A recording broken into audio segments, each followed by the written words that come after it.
Oke, assalamualaikum warahmatullahi wabarakatuh. Perkenalkan, nama saya Novanjra Adi Keprin dengan NPM 237002054. Pada kesempatan kali ini saya akan mengerjakan tugas elektronika daya, yaitu membuat rangkaian driver digunakan untuk menyalakan maupun mematikan menggunakan Proteus. Nah, kebetulan saya sudah memiliki aplikasi Proteus. Di sini saya akan membuka filenya. Jadi untuk driver ini, output dari tugas ini bagaimana kita bisa membuat driver dengan menyalakan maupun mematikan objek dengan menggunakan transistor sebagai penghubungnya. Oke, awal-awal kita berada di library, ada di rangkaian Canva.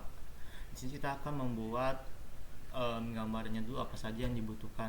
Biasanya itu yang dibutuhkannya pasti DC-nya, volt DC, habis itu switch, habis itu saya akan menggunakan MOSFET karena saya ingin mencoba menggunakan MOSFET. Terus habis itu kita menggunakan LED yang terakhir ground atau grounding. Kita akan buka device-nya atau library-nya, kita ketik yang namanya MOSFET. Kita ambil aja mau yang 90 volt atau 60 volt. Saya mengambil yang device 60 volt, yaitu dengan kode namanya itu 2N6660. Tambahin oke. Kita ada digedein saja ya biar enak. Oke, selanjutnya kita tambahin LED juga. Di sini saya akan mengambil LED yang ada lampunya langsung aja ya. Kita ambil warna red aja biar enak. Selanjutnya kita akan ambil switch. Kita ambil switch. Pokoknya untuk yang dibutuhkan hanya 3 device yang ada di sini saja. Selanjutnya kita buka, kita buat masukin tambahin dulu rangkaiannya. Untuk MOSFET bisa di arah sini, terus untuk LED-nya bisa di atas.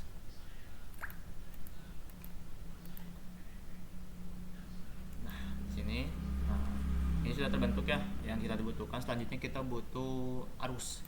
Kita buat aja arusnya di DC di sini. Tambahkan di sini. Ini sebagai apa? Ini sebagai arusnya. Bagaimana caranya dia akan nyala kalau misalnya tidak ada arus seperti itu. Makanya kita di sini setting dulu arusnya. Kita ubah. Nanti kita isi dengan 12 volt. Di sini generator name-nya kita ambil 12 volt. Nah, setelah itu kita mencoba untuk menyambungkan si kabel ke volt DC. Dari volt ke switch ya, untuk membuka maupun menutup arus. Nah, setelah ada arahnya seperti ini, langkah selanjutnya kita harus menambahkan grounding. Ada grounding itu ada di area kabel. Nah, kita cari-cari dulu. Di sini misalnya ada ground. Nah, ini dia. Nah, kita tambahkan ground di sini paling bawah. Kita tambahkan ke sini. Nah, oh iya, saya lupa nambahin resistor. Kita harus butuh resistor sebagai ininya ya, untuk menahan, untuk mengurangi arus.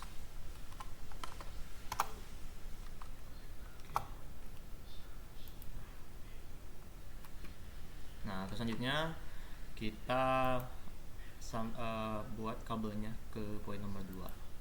Selanjutnya untuk poin nomor 3, ini akan sambungkan ke LED-nya. Jadi tujuannya biar apa? Biar nanti ketika dia nyala, arus ini nyala, dia akan otomatis ke sini, ke lampu. Nah, kita hapus dulu di sini, kayaknya ada kabel yang nyangkut juga. Nah, seperti itu. Nah, setelah ini ada lagi nih 2 langkah lagi, yaitu yang pertama, si kabel ini, kabel LED, kita harus diarahkan ke area sini. Selanjutnya kita akan menambahkan resistor. Resistor ini di arah sini saja. Untuk resistor kita arahkan di pinggir grounding, lalu diarahkan ke sini.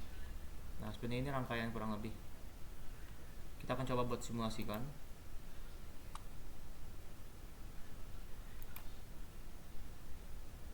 Coba play. Tuh, bisa dilihat lampu terindikasi menyala ketika kita menutup arus. yang dimana kalau misalnya kita menutup arus, dia akan tetap terus berjalan di sini, sehingga si arusnya menunjukkan bahwasanya si lampu atau si output ini menyala, maupun bisa pakai LED, bisa maupun pakai motor DC, itu bisa tetap berjalan. Nah, selanjutnya kalau kita cabut atau kita lepas si switchnya, dia akan mati. Sama halnya untuk peran MOSFET ini, dia akan mengarahkan ke atas dan juga ke bawah. Kalau misalnya dia itu dari MOSFET ini mengarahkan ke arah grounding sebagai bentuk arus yang telah berlebihan itu bisa turun ke bawah, lalu bisa ditahan kembali oleh resistor. Jadi tidak ada namanya overload ataupun konslet seperti itu. Nah, makanya ketika saya tutup switchnya tetap menyala, lalu ketika saya buka switchnya dia akan mati. Paling seperti itu aja yang saya sampaikan. Lebihnya mohon maaf. Saya tutup. Wassalamualaikum warahmatullahi wabarakatuh.